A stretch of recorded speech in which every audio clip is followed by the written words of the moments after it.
প্রাচীনকালে এক গ্রামে একজন লোক বাস করতেন। তিনি একটি ঘোড়া খুব যত্ন করে পুষতেন। তার 4টি ছেলে ছিল, আর তারা সবাই বাবার কাছে সমান প্রিয়। কিন্তু দুর্ভাগ্যের বিষয়, তারা 4জনেই ছিল একেবারে বোকা ধরনের। একদিন সেই লোক মারা গেলেন। তখন 4 ভাই বসে পরামর্শ করতে লাগল, বাবা তো আর নেই, এখন এই ঘোড়াটা কে পালবে? তারা ভাবতে ভাবতে এমন এক সিদ্ধান্তে পৌঁছাল যা শুনলে যে কেউ অবাক হবে। তারা ঠিক করল ঘোড়াটাকে কেটে টুকরো করে নিজেদের মধ্যে ভাগ করে নেবে। প্রত্যেক ভাই পাবে একটি করে পা। কিন্তু এরপর সমস্যা দাঁড়ালো, বাকি শরীরটা কিভাবে ভাগ করা যায়? এভাবেই তারা ঘোড়ার পাশে দাঁড়িয়ে হিসাব কষছিল। ঠিক তখনই এক পথচারী লোক সেখানে এসে জিজ্ঞেস করল, ভাইয়েরা, তোমরা কি নিয়ে এত ঝগড়া করছো?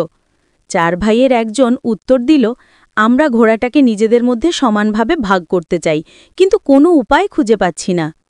লোকটি হেসে বলল, আরে, এটা তো খুব সহজ, ঘোড়াটাকে বিক্রি করে দাও, যে টাকা পাবে সেটা 4 জনের মধ্যে সমানভাবে ভাগ করে নাও। বোকা 4 ভাই ব্যাপারটা শুনে খুব খুশি হল।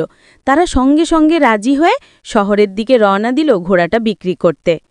পথে তাদের একটি গভীর জঙ্গলের মধ্যে দিয়ে যেতে হলো। দিনভর ক্লান্ত হয়ে তারা রাতে জঙ্গলের ভেতরেই শুয়ে পড়ল। চোখ লাগতেই তারা সবাই নাক ডাকতে ডাকতে ঘুমিয়ে গেল। ঠিক তখনই সেখানে এক চোর এসে হাজির হল। চোরটা দেখল 4 ভাই নিশ্চিন্তে ঘুমাচ্ছে আর ঘোড়াটা বাঁধা অবস্থায় দাঁড়িয়ে আছে। ধীরে ধীরে সে ঘোড়ার দড়ি খুলে নিল আর অন্ধকার রাতের মধ্যে ঘোড়াটাকে নিয়ে চুপিসারে পালিয়ে গেল।